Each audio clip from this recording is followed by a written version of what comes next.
नमस्कार दोस्तों, Moni official voice में आपका स्वागत है। आज की कहानी है बेटे ने जब बूढ़े माँ बाप की नौकरों जैसी हालत देखी तो उसने किया कुछ ऐसा। दोस्तों, अगर आप हमारे चैनल पर नए हैं तो चैनल को अभी सब्सक्राइब कर बेल आइकन को प्रेस करना ना भूलें। चलिए तो कहानी शुरू करते हैं। कमल को आज अपने घर वालों की बहुत याद आ रही थी। आज उसका किसी काम में मन नहीं लग रहा था। तभी उसने अपने माता पिता से मिलने की सोची और भारत जाने की तैयारी में लग गया। कमल अपने माँ बाप का छोटा बेटा है। उसके एक बहन और एक भाई है। वह कुल मिलाकर 3 लोग हैं। वह अपनी इंजीनियरिंग की पढ़ाई पूरी करने के लिए अमेरिका गया हुआ था। आज उसकी खुशी का ठिकाना ही नहीं था। पूरे 6 वर्षों के बाद अपने देश भारत लौट रहा था और उनसे मिलने की खुशी अंदर ही अंदर उसे उत्साहित कर रही थी। खुशी इतनी थी कि सुबह होने का इंतजार कर रहा था। उसने अपने आने की खबर भी अपने घर वालों को नहीं दी क्योंकि वह उन्हें सरप्राइज़ देना चाहता था। पढ़ाई के कारण वह ऐसा उलझ गया कि अपने देश वापस लौट कर ही न आ पाया। एयरपोर्ट से उतरकर कमल सोचने लगा कि पिछली बार जब उसके भैया भाभी से उसकी बात हुई थी तो उन्होंने बताया कि रामदास चाचा की तबीयत आजकल ठीक नहीं रहती, इसलिए कुछ दिनों के लिए माँ बाबूजी गांव में उनके पास रहने के लिए गए हैं। कमल जल्द से जल्द अपने माँ बाबूजी से मिलना चाहता था, इसलिए एयरपोर्ट उतरकर वह अपने भैया भाभी से मिले बिना ऑटो करके सीधा गांव के लिए निकल गया। गांव पहुंचकर जैसे ही ऑटो से बाहर निकलकर वह गांव की मिट्टी की भीगी भीगी खुशबू उसे अपनी ओर आकर्षित करने लगी। उसका बचपन उसकी आंखों के सामने किसी चलचित्र की तरह दिखाई देने लगा। कमल के घर जाते हुए गांव की हर गली हर मोहल्ले को बड़े ध्यान से देख रहा था। अपने भैया और माता पिता के साथ वहां बिताए गए अनमोल पलों को याद करता जा रहा था। जब कमल रामदास चाचा के घर पहुंचा तो उसे देखते ही चाचा के चेहरे पर मुस्कुराहट फैल गई। प्रणाम चाचा जी, कैसे हैं आप? मैं अच्छा हूँ बेटा, तुम लोगों का क्या हाल चाल है? मैं भी ठीक हूँ चाचा। ऐसा कहते हुए कमल इधर उधर नजरें दौड़ाने लगा। उसकी नजरें अपने माता पिता को ढूंढ रही थी। तभी चाचा जी बोले, क्या हुआ कमल बेटा, किसे ढूंढ रहे हो? फिर कमल कहने लगा, चाचा जी मेरे माँ बाबूजी कहाँ हैं? बहुत समय हो गया उनसे मिले हुए, क्या आप उन्हें बुला देंगे? कमल की बात सुनकर चाचा हैरानी और परेशानी भरी नज़रों से कमल की तरफ देख रहे थे। ये क्या बात कर रहे हो कमल बेटा, मुझे तो कितने साल हो गए तेरी माँ से मिले हुए। यह सुनकर कमल के चेहरे का रंग ही उड़ गया और फिर फीकी सी मुस्कुराहट के साथ बोला, लेकिन चाचा जी माँ बाबूजी तो यहीं गांव में आपकी तबीयत खराब होने की वजह से कुछ समय आपके पास रहने के लिए आए थे ना? नहीं कमल बेटा, तुझे कोई गलतफहमी हुई होगी। तेरे माँ बाबूजी तो कब से यहाँ आए ही नहीं हैं। और किसने कहा कि मेरी तबीयत कुछ ख़राब चल रही थी? अरे बहुत समय से तो मैं तेरी माँ से फ़ोन पर भी बात नहीं की है। यह सुनकर मैं सोच में पड़ गया। फिर बाहर निकलकर कमल ने गांव के अन्य लोगों से पूछताछ की, लेकिन उसे कुछ पता नहीं चला। आखिर माँ बाबूजी हैं कहाँ? यह सोचते हुए उसने अपने घर का फ़ोन लगाकर भैया भाभी से पूछना चाहा तो पाया उसके भैया भाभी का फ़ोन स्विच ऑफ आ रहा था। उसने बहुत बार कोशिश की लेकिन अपने भैया भाभी से बात नहीं कर पाया। थक हार कर वह वापस ऑटो में बैठकर अपने शहर की ओर निकल पड़ा। कमल को इतना परेशान देखकर ऑटो ड्राइवर, जो लगभग उसके पिता की उम्र का ही था, उसकी परेशानी का कारण जानना चाहा तो कमल ने उसे सारी बात बता दी। जैसे ही वे लोग शहर पहुंचे तो टैक्सी ड्राइवर ने गाड़ी को एक चाय की दुकान पर रोका और कमल से बोला, बेटा एक कप चाय पीकर आगे चलते हैं। सुबह से बहुत मैं थक गया हूँ और सुबह से कुछ खाया भी नहीं है। काफ़ी थकान महसूस हो रही है। वह चाय की दुकान पर कुछ लोग आपस में बातें कर रहे थे। अरे भाई, बांके बिहारी मंदिर की बहुत बड़ी मान्यता है। जो लोग वहाँ नंगे पैर चलकर आते हैं अपनी मन्नत मांगने के लिए, उनकी सभी मनोकामनाएं पूरी होती हैं। सब लोगों की बातें सुनकर कमल उस मंदिर में नंगे पैर अपनी मन्नत मांगने के लिए चला गया। मंदिर में प्रार्थना करने के बाद उसने देखा कि मंदिर के आंगन में बहुत भीड़ जमा थी, क्योंकि वहाँ कुछ लोगों के द्वारा भंडारा बांटा जा रहा था और सभी भक्तजन वहाँ से भंडारा लेकर खा रहे थे। वह भी भगवान का भंडारा लेने के लिए लाइन में लग गया। तभी उसकी नज़र एक बूढ़े व्यक्ति पर पड़ी। वह व्यक्ति जगह जगह से फटे मैले कुचले कपड़े पहने हुए था। शायद उसके शरीर से बहुत ही गंदी बदबू आ रही थी, इसलिए सब लोग उसे देखकर अपनी नाक पर हाथ रखकर चल रहे थे। उनके दाढ़ी नाखून बड़े हुए थे और बड़ी मुश्किल से लाठी का सहारा लेकर चल पा रहा था। वह भीड़ में घुसकर भंडारा लेने की कोशिश कर रहा था, परंतु घुस नहीं पा रहा था। वह कमजोर बूढ़ा व्यक्ति बार बार कोशिश करता, परंतु भीड़ में टिक नहीं पाता। लेकिन जैसे तैसे कोशिश करने के बाद जब वह भंडारा लेने के लिए पहुंचा, तब तक भंडारा समाप्त हो चुका था। वह बूढ़ा व्यक्ति निराश होकर वहीं बैठ गया।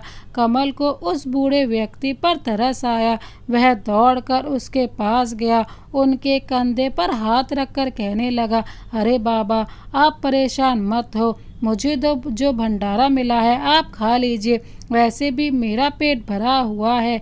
जैसे ही भंडारा देने के लिए उस बूढ़े व्यक्ति ने अपना सर उठाया, वैसे ही कमल एकदम से चौंक गया।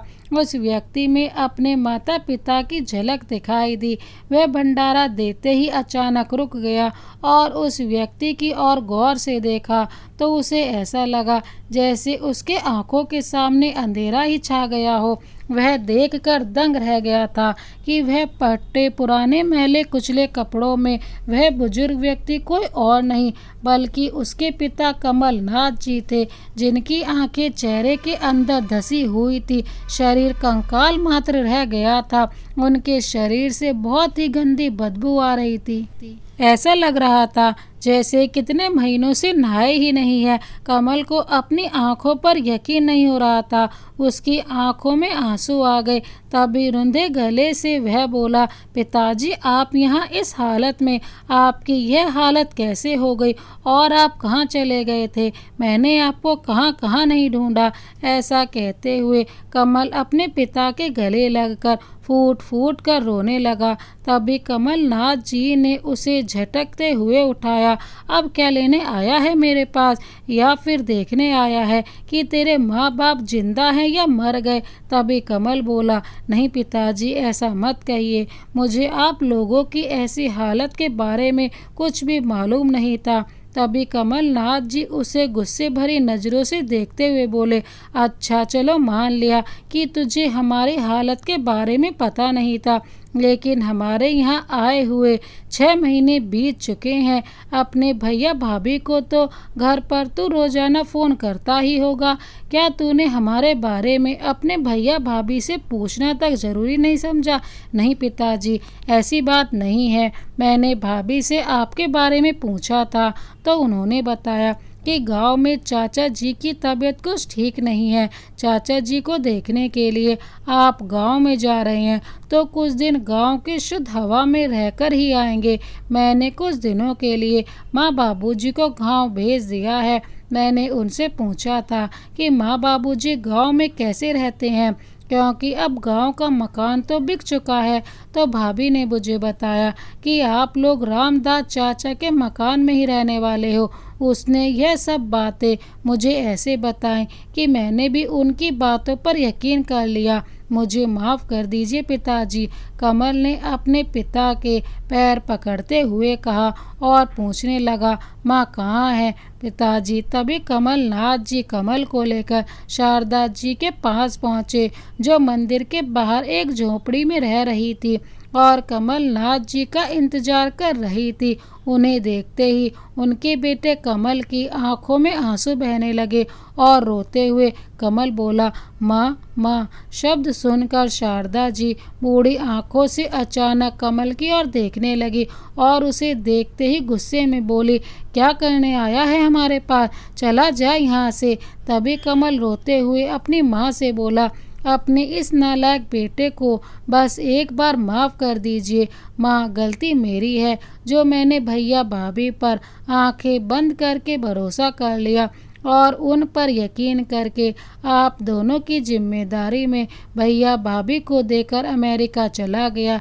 लेकिन मुझे मालूम नहीं था कि जब मैं आप लोगों से मिलूँगा तो आपको ऐसी हालत में देखूंगा। लेकिन माँ, आज मैं कसम खाता हूँ कि आप लोगों के ऊपर एक एक जुल्म का हिसाब लूँगा। माँ, आप खुद से सोचिए, क्या आपका बेटा कमल आपके साथ कभी ऐसा कुछ कर सकता है? आपकी यह हालत देखकर मुझ पर जो बीत रही है पर वो मैं ही जानता हूँ। इतना कहते हुए कमल अपनी माँ की गोद में सर रखकर फूट फूट कर रोने लगा। कमल ने अपने माँ पिताजी को ऑटो में बिठाया और उन्हें एक अच्छे से होटल में लेकर गया। वहाँ उन्हें भरपेट खाना खिलाया। फिर उसने अपनी बचपन के दोस्त को फ़ोन करके उसे होटल में बुलाया। अपने दोस्त को कमल ने सारी बात बताई। उसने अपने माँ बाबूजी को रहने के लिए राज के साथ भेज दिया। राज का इतना बड़ा घर देखकर कमलनाथ जी और शारदा जी हैरान रह गई। तभी कमल बोला, माँ पिताजी आप यहाँ आराम से रहिए, सब कुछ ठीक हो जाने पर मैं आपके को घर ले चलूँगा। आपको यहाँ पर कोई तकलीफ़ नहीं होगी। अब आप मुझे सबसे पहले पूरी बात बताइए ताकि मुझे भी पता चल सके कि भैया भाभी मुझसे और क्या क्या छुपा रहे थे। बेटा क्या बताऊँ, तेरे जाने के बाद 1-2 साल तक तो बहू और बेटे का व्यवहार बहुत अच्छा था। हम तो खुद को बड़े ही खुशनसीब समझ रहे थे और ईश्वर का शुक्रिया अदा कर रहे थे कि हमें ऐसे बेटा और बहू मिले। लेकिन हमें क्या पता था कि बहू का व्यवहार केवल हमें भ्रमित करने के लिए है। जब उसे यह मालूम चला कि तुम पढ़ाई पूरी होने के बाद नौकरी करने के लिए अभी और 2-3 साल अमेरिका में रहने वाले हो तो उसका रवैया एकदम से बदल गया। सारा दिन बहू अपनी सहेलियों के साथ घूमना फिरना और पिक्चर देखने में ही लगी रहती थी। किटी पार्टी करती रहती थी और वहाँ से देर रात को आती। बेटे को भी उसकी इन सब चीज़ों से कोई मतलब नहीं था। वह भी हमेशा बहू का ही साथ दिया करता था और घर के सारे काम करने का जिम्मा केवल और केवल तेरी माँ का ही था। फिर कमलनाथ जी बोले, बेटा बहू हमसे रोजाना बदतमीजी करती थी और यदि तुम्हारी माँ कुछ बोलती तो घर में तांडव मचा देती थी और बेटे से कुछ कहो तो वह हमेशा यह कहकर बात टाल दिया करता था कि यह सास बहू के बीच की बात है, मैं इसमें नहीं पड़ूंगा। एक दिन सुबह जब हम लोग नींद से जागे तो देखा कि बहू बेटा घर से गायब थे। हमने पूरा घर देख लिया लेकिन वह कहीं नहीं थे। अपने बेटे को फ़ोन लगाया लेकिन उसने भी फ़ोन नहीं उठाया। किसी अनहोनी के डर से हमारा दिल अंदर ही अंदर कांप उठा था। शाम को जब वह दोनों घर लौटे तब हमारी जान में जान आई, लेकिन हमने देखा कि उसके हाथ में एक बड़ा सा बैग था। हम बहुत हैरान रह गए। इससे पहले कि हम उससे कुछ पूछते उसने बोला, माँ पिताजी आप लोग आज से अभी से अपना सामान अपने कमरे में से निकाल लीजिए और टीन के नीचे रख दीजिए। आज से आप लोग वहीं रहेंगे क्योंकि आज से मेरे माँ और बाबूजी इस घर में ही रहेंगे। यह क्या कह रही हो तुम बहू, हम टीन के नीचे कैसे सो सकते हैं? तुम्हें सुनाई नहीं देता मैंने क्या कहा? आज से मेरे माँ बाबूजी यहीं रहेंगे। अरे एक काम करो, तुम्हारी माँ और शारदा जी तुम तीनों एक कमरे में सो जाओ और मैं तुम्हारे बाबूजी और बेटा मानव हम तीनों एक कमरे में अपने बेड पर सो जाएंगे। कमलनाथ जी बोले तो बहू बोली, मैंने कब कहा कि मेरे माँ बाबूजी कुछ समय के लिए आए हैं? यह उनका घर है, वह अब हमेशा के लिए यहीं रहेंगे और आप लोगों से मैंने जितना कहा है आप उतना ही कीजिए। बहू ने गुस्से में कहा तो कमलनाथ जी बोले, बहू तुम्हें मालूम है शारदा जी की तबीयत ठीक नहीं रहती, उनकी रीढ़ में बहुत तेज दर्द रहता है, उससे खाट पर नहीं लेटा जाएगा। वह सब मैं जानती नहीं, जल्दी से जल्दी कमरा खाली कर दीजिए, नहीं तो इस घर के दरवाजे खुले हैं, आप लोग अपना इंतजाम कर सकते हैं। इत्तेफाक की बात तो यह है कि बेटा वहाँ खड़ा अपने माता पिता का अपमान देख रहा था। बहू की बात सुनकर शारदा जी को बहुत बुरा लगा। वो गुस्से में बोली, आप जरा छोटे बेटे को फोन तो लगाइए, मुझे उससे बात करनी है। अब वही है जो अपने भैया भाभी को समझ सकता है। और कमल बेटा, यह बात होने के बाद हमने तुझे कितनी बार फ़ोन मिलाया था, लेकिन तूने एक बार भी हमारा फ़ोन उठाना जरूरी नहीं समझा। यह बात सुनकर कमल हैरान रह गया और बोला, लेकिन बाबूजी मेरे पास तो आपका कोई फ़ोन नहीं आया। अरे हाँ, याद आया, मेरा फ़ोन नंबर तो बदल गया था और इसके बारे में मैंने भैया भाभी को बताया था और उनसे कहा भी था कि आपको इस बात की खबर कर दें। फिर कमलनाथ जी बोले, लेकिन बेटा हमें बहू और मानव ने इस बारे में कुछ नहीं बताया, हम तो अब तक यही सोच रहे थे कि तू बदल गया है और तूने भी हमसे मुंह मोड़ लिया है। फिर शारदा जी बोली, बेटा मैंने तेरे भाई को एक बार कहा भी था कि मेरी एक बार कमल से बात करवा दो। इतना कहते ही बहू बहुत भड़कते हुए बोली, मेरे पति ने आपका ठेका नहीं ले रखा है जो बैठे बैठे आपको रोटियां भी खिलाएं और फ़ोन पर बात भी कराएं। क्या आप लोग हर छोटी छोटी बात पर कमल को फ़ोन लगाने की बात करते हो? वह वहाँ पढ़ाई करने के लिए गया है, कम से कम उसे तो सुकून से रहने दीजिए। वैसे भी उन्हें सब मालूम है, उनकी रजामंदी से ही मैं अपने मम्मी पापा को यहाँ लेकर आई हूँ। हाँ माँ, मुझे भाभी ने यही कहा था कि वह अपनी मम्मी को हमारे घर लेकर आ रही हैं, लेकिन उनकी मम्मी का आँख का ऑपरेशन हुआ है और घर में ध्यान रखने वाला कोई नहीं है। लेकिन पिताजी, यदि मुझे मालूम होता कि भाभी आप लोगों को आपके कमरे से निकाल रही हैं तो मैं आपके साथ कभी ऐसा नहीं होने देता। फिर शारदा जी आंसुओं से भरी आंखों से कहने लगी, बेटा बहू ने हमारी ऐसी हालत कर दी थी कि हमारे पास और कोई चारा नहीं बचता और हमने सोच लिया था कि यदि 2 रोटी खानी है तो बहू की बातें चुपचाप सहनी होंगी। बेटा एक दिन तेरी माँ को बुखार चढ़ा था और मैं उसकी सेवा में लगा था। वैसे तो पूरे घर का काम तेरी माँ ही करती थी। उस दिन बहू ने आकर कहा कि मेरे मामा मामी घर पर आ रहे हैं, इसलिए माँ जी आज आप अच्छा सा खाना बना दीजिए। तो मैंने कहा कि कैसी निर्दयी बहू हो तुम। बहू, क्या तुम्हें नज़र नहीं आ रहा कि तुम्हारी सास बीमार है? तुम्हें तो उसकी सेवा करनी चाहिए, उल्टा तुम उसे काम बता रही हो। इतने में समधन जी मुझसे कहने लगी कि आप बाजार जाकर उनके लिए दवाई ले आइए, दवाई खा लेंगी तो राहत भी मिलेगी और काम करने में मन भी लगेगा। और वैसे भी तबीयत ठीक हो या ना हो, घर का काम तो करना ही पड़ता है। तो बेटा, मुझे समधन जी की यह बात सुनकर बड़ी हैरानी हुई और मैंने गुस्से में कह दिया, आप भी एक औरत हैं और आपको मेरी पत्नी का दर्द समझना चाहिए। आज मेरी पत्नी घर का कोई काम नहीं करेगी। अगर खाना बनाना इतना ज़रूरी है तो आप क्यों नहीं बना लेती हो? वैसे भी रिश्तेदार तो आपके ही आ रहे हैं। फिर शारदा जी बोली, बेटा उस दिन जब तेरे भाई ऑफिस से घर को आया तो समधन जी रोने का नाटक करने के लिए बैठ गई। उन्हें रोता हुआ देख मानव ने पूछा, क्या हुआ सासू माँ, क्यों रो रही हैं? क्या मेरे माँ बाबूजी ने कुछ कहा क्या आपसे? तब बहू ने दोपहर में हुई बात को इतना बड़ा चढ़ाकर बताया और कहने लगी, तुम्हारे माँ बाबूजी ने आज तो मेरी माँ का अपमान ही कर दिया।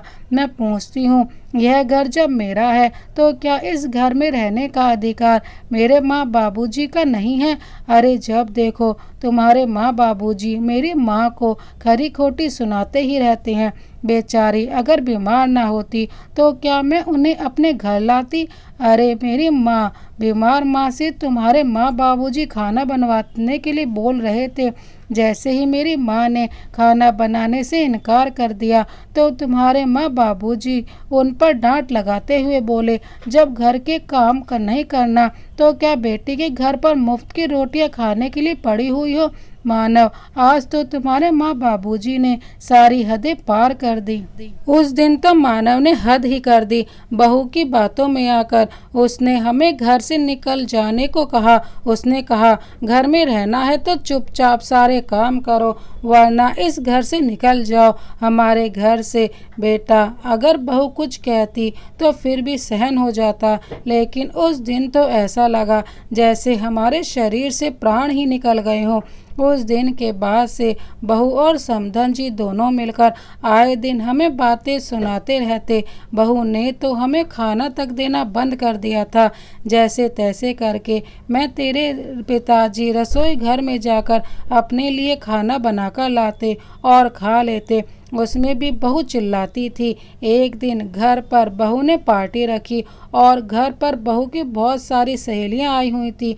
उस दिन बहू ने हमसे कहा कि रसोई में 30 लोगों का खाना बनाना है और तेरे पिताजी को कुछ पैसे देकर बाजार से सामान लाने के लिए भेज दिया और मुझे खाना बनाने के काम पर लगा दिया। यहाँ तक कि जब खाना तैयार हो गया तो सबको परोसने के लिए भी हम दोनों को कहा गया। समधन जी और बहू मेहमानों के साथ डीजे पर नाचने में व्यस्त हो गई थी। सब लोग हंसी ठिठोली कर रहे थे। बीमार होने के कारण मुझे इतना काम नहीं किया जा रहा था। ऐसा देखकर तेरे पिताजी का गुस्सा उबल पड़ा और उन्होंने सारा खाना उठाकर फर्श पर गिरा दिया। यह सब देखकर बहू का गुस्सा 7वें आसमान पर पहुंच गया और वह चिल्लाकर बोली, आप लोगों की इतनी हिम्मत कि मेरी सहेलियों के सामने मेरी बेइज्जती कर दी। उधर बहू की माँ बहू को भड़काते हुए कहने लगी, बेटी तुम ही इन लोगों पर तरस खाकर घर में रखी हुई हो। अरे मैं तो कहती हूँ इन दोनों को घर से निकालकर बाहर क्यों नहीं करती इन लोगों को। हाँ माँ, आप ठीक कह रही हैं। इन्हें घर में रखकर मैं इन पर एहसान कर रही हूँ और यह मेरे एहसान का इस तरह बदला ले रहे हैं। जल्दी से अपना सामान उठाइए और चले जाइए यहाँ से। बेटा, दिल तो हमारा जब टूट गया जब तेरे भाई ने हमारा सारा सामान उठाकर दरवाजे के बाहर फेंक दिया। जब अपना बेटा ही ऐसा हो तो बहू से क्या उम्मीद रखें। यह सब बातें बताते हुए शारदा जी फूट फूट कर रोने लगी और कहने लगी, बेटा तू नहीं जानता, तेरे भाई ने रात के अंधेरे में हमें घर से बाहर निकाल दिया। यह भी नहीं सोचा कि हम दोनों बुढ़े बुढ़िया इतनी रात में कहाँ जाएंगे। पूरी रात हम दोनों ने घर के बाहर चबूतरे पर बैठकर काटी और रात भर हम दोनों यही सोचते रहे, कहाँ जाएंगे अब। हमारा गांव वाला मकान भी अब अपना नहीं रहा था। हम लोग सड़क पर आ गए थे। मेरी हालत तो पहले से ही खराब थी। अपमान सहकर तेरे पिताजी भी बीमार रहने लगे थे। अब हम दोनों कहाँ जाते, कैसे खाते। इसलिए हम इस मंदिर के बाहर आकर बैठ गए और भीख मांगकर अपना गुजारा करने लगे। लेकिन तुम हम तक कैसे पहुँचे बेटा? शारदा जी के पूछने पर कमल ने कहा, माँ आप लोगों को घर से निकालने के बाद भैया भाभी ने मुझसे कहा था कि आप लोग रामदास चाचा जी के पास गांव में चले गए हैं। और जब मैंने कुछ दिनों की बात उनसे पूछा कि माँ बाबूजी का कोई फ़ोन क्यों नहीं लग रहा है, तो उन्होंने बताया कि आपका फ़ोन घर पर ही रह गया है और आप लोग गांव वालों के साथ चारों धाम की यात्रा पर गए हैं। इस कारण आप लोगों से बात नहीं हो पाएगी। मुझे थोड़ा शक भी हुआ, क्योंकि यदि आप तीर्थ यात्रा पर जाते तो मुझे एक बार बात ज़रूर करके बताते, यूँ बना बताए ना जाते। इसलिए जैसे ही मेरी पढ़ाई पूरी हुई, मैं जल्दी आप लोगों से मिलने के लिए भारत वापस आ गया। मुझे आप लोगों की बहुत चिंता हो रही थी। जब आप लोगों से मिलने मैं गांव पहुंचा तो पता चला कि आप लोग तो गांव कभी गए ही नहीं थे। गांव से लौट रहा था, इसलिए यहाँ माथा टेकने के लिए पहुंचा और आप लोगों की ऐसी हालत में पाया। लेकिन आप लोग बिल्कुल चिंता मत करना, अब मुझे सब पता चल चुका है। अब तो भैया भाभी को और उनकी माँ को मज़ा चखाना है। भैया भाभी को सबक न सिखाया तो मैं भी आपका बेटा नहीं। ऐसा कहकर कमल अपने घर लौट आया। जैसे ही घर पहुंचा तो देखा दोनों माँ बेटी बैठे नूडल्स का आनंद ले रही थी। उसी समय सोनिया की माँ बोली, बेटी तूने अपने सास ससुर को यहाँ से निकाल तो दिया, लेकिन एक बार देखना तो चाहिए था कि वे लोग कहाँ गए और क्या कर रहे हैं। कहीं उन्होंने अपने बेटे को सारी खबर कर दी तो हमारा क्या होगा। सोनिया ने कहा, उन्हें अपने बेटे का फ़ोन नंबर ही नहीं मालूम तो वह उसे फ़ोन कैसे करेंगे। माँ आप निश्चिंत रहिए, वैसे भी उनके माँ बाप को हमने नहीं, उनके भाई ने घर से निकाला है और वैसे भी उन्हें अपनी पढ़ाई पूरी कराने में अभी बहुत टाइम है। तब तक तो वे दोनों भगवान को प्यारे हो जाएंगे। ऐसी हालत में कितने दिन जीवित रहेंगे। और माँ जब हमने कुछ किया ही नहीं तो हमें डरने की क्या ज़रूरत है। हंसते हुए सोनिया ने कहा। तभी भाभी की माँ बोली, लेकिन बेटा अगर कमल पूछेगा तो क्या बताओगी। फिर सोनिया ने कहा, माँ जब तक आपके दामाद जी हमारे साथ हैं हमें कुछ भी कहने की ज़रूरत नहीं पड़ेगी, और जब कमल वापस आएगा तब सोचेंगे कि क्या करना है। अभी तो मज़े करो और आप बिल्कुल भी चिंता मत करो। यह बातें करते हुए वे दोनों जोर जोर से हंसने लगी। तभी कमल अंदर आ गया और देखते ही सोनिया के चेहरे का रंग ही उड़ गया। वह चौंक कर खड़ी हो गई। अरे क्या हुआ बिटिया, तुझे क्या हो गया। ऐसा कहते हुए सोनिया की माँ ने दरवाजे की ओर देखा तो उसके पैरों तले जमीन खिसक गई। वे दोनों मन ही मन सोच रही थी कि कहीं कमल ने उनकी बातें सुन ली तो नहीं ली। उसी समय कमल हंसते हुए बोला, देखा हैरान रह गई ना आप मुझे अचानक से देखकर। मैं आप दोनों को सरप्राइज देना चाहता था, इसलिए बिना बताए ही आ गया। कमल की यह बात सुनकर सोनिया और उसकी माँ की जान में जान आई। अब उन्हें यकीन हो चुका था कि कमल ने उनकी बातें नहीं सुनी हैं।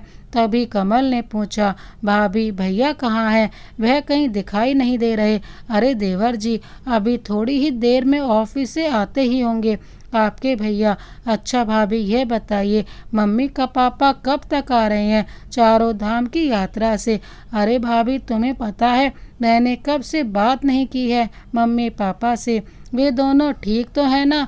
उसने चेहरे पर हल्की सी मुस्कान लेते हुए कहा, देवर जी आप बिल्कुल भी चिंता मत कीजिए, मम्मी पापा बिल्कुल ठीक हैं और उनकी यात्रा जिस समय पूरी हो जाएगी तो वह घर जल्दी ही वापस आ जाएंगे। मेरी उनसे बात हो चुकी है। आप अपने कमरे में जाकर आराम कर लीजिए जब तक आपके भैया भी आ जाएंगे। थोड़ी देर आराम करने के बाद जैसे ही मानव ऑफिस से आया, कमल ने अपने भैया भाभी के पास वापस आया और बोला, भैया एक खुशखबरी है, माँ बाबूजी तो यहाँ हैं नहीं। अब आप दोनों मेरे साथ कुछ समय के लिए अमेरिका चलिए। आप लोग भी तो देखो आपका भाई अमेरिका में कैसे रहता है। अरे मैंने आप दोनों का वीज़ा भी बनवा दिया है। मुझे ज़्यादा छुट्टियाँ नहीं मिली है। हम 2 दिन बाद अमेरिका के लिए निकलेंगे। माँ और पिताजी तो तीर्थ यात्रा पर गए हैं, जब वे दोनों वापस आ जाएंगे तब आप वापस लौटकर यहाँ आ जाना। अब तुम जल्दी से जल्दी अपनी पैकिंग शुरू कर दो। यह बातें सुनकर भैया भाभी की खुशी का ठिकाना ना रहा। खुशी के मारे उनके पैर जमीन पर नहीं पड़ रहे थे।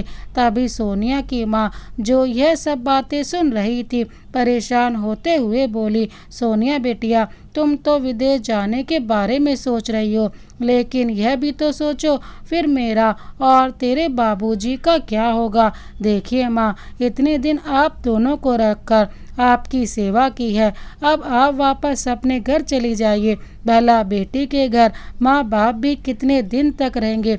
अब आपके कारण मैं अमेरिका जाने का मौका तो नहीं छोड़ सकती हूँ। माँ, आपको तो पता है बचपन से ही अमेरिका जाने का सपना देखा करती थी। अब जब मौका मिल रहा है तो मैं इस मौके को हाथ से नहीं जाने दूंगी। और वैसे भी आपको अपनी बेटी के घर पड़े पड़े कितने दिन हो गए हैं। अपनी बेटी के मुंह से यह बातें सुनकर उसकी माँ हैरान रह गई। अगले ही दिन अपनी माँ और बाबूजी को उसने अपने घर से विदा कर दिया और खुशी खुशी अमेरिका जाने की तैयारी में जुट गई। मानव ने भी अपने ऑफिस का सारा काम अपने सहकर्मी को सौंप दिया था। जिस दिन उनकी फ्लाइट थी, कमल अपने साथ अपने माँ बाबूजी को लेकर वहाँ आ गया। उन्हें देखकर दोनों के पैरों तले जमीन खिसक गई, मानो जैसे उनके शरीर में जान ही नहीं रह गई हो। अपने माँ बाप को देखते ही जैसे उनके मुंह पर ताले ही लग गए हों। तभी कमल ने अपने भैया भाभी से कहा, पहचाना इन दोनों को या नहीं? अरे आप लोगों की असलियत तो मुझे उसी दिन पता चल गई थी जब मैं अमेरिका से वापस आया था। पर मुझे यह सारा नाटक भाभी के मम्मी पापा को भाभी के हाथों बेइज्जत करवा के निकलवाने के लिए करना पड़ा। अरे उन्हें भी तो पता चले कि उन्होंने मेरे माँ पापा जी को उन्हीं के घर से निकलवा कर जो दर्द दिया है, वही दर्द जब आज उन्हें मिला तो उन्हें कैसा लगा होगा। भैया, मुझे आपसे ऐसी उम्मीद नहीं थी। अगर आप माँ बाबूजी का ध्यान नहीं रख सकते थे या उन्हें अपने पास रखना नहीं चाहते थे तो मुझे एक बार कह दिया होता, मुझे एक बार फ़ोन करके बता दिया होता, मैं उन्हें अपने साथ अमेरिका ले जाता। पर उन दोनों को घर से निकालने से पहले आपने एक बार तो सोचा होता। अरे जिस माँ बाप ने तुम्हें जन्म दिया, पाला पोसा, आपने तो अपने बूढ़े माँ बाप को दर दर की ठोकरें खाने के लिए छोड़ दिया। अरे ऐसा करने से पहले कहीं चुल्लू भर पानी में डूबकर मर क्यों नहीं गए आप दोनों। अब निकलिए मेरे माँ बाबूजी के इस घर से। आप दोनों मेरे माँ बाबूजी को घर से निकालकर मज़े से रहना चाहते थे ना, तो जाइए इस घर से और अपनी ज़िंदगी अपने तरीके से मज़े से बिताइए। लेकिन यह घर मेरे माँ बाबूजी का है और यहाँ मेरे माँ बाबूजी ही रहेंगे। अब तुम्हें मालूम पड़ेगा कि इंसान को अकेला और बेसहारा छोड़ देने का मतलब क्या होता है। तुमने मेरे माँ पिताजी को घर से धक्के मार कर निकाल दिया, उन्हें दर दर की ठोकरें खाने को मजबूर कर दिया, खून के आंसू रुलाए तुमने उन्हें।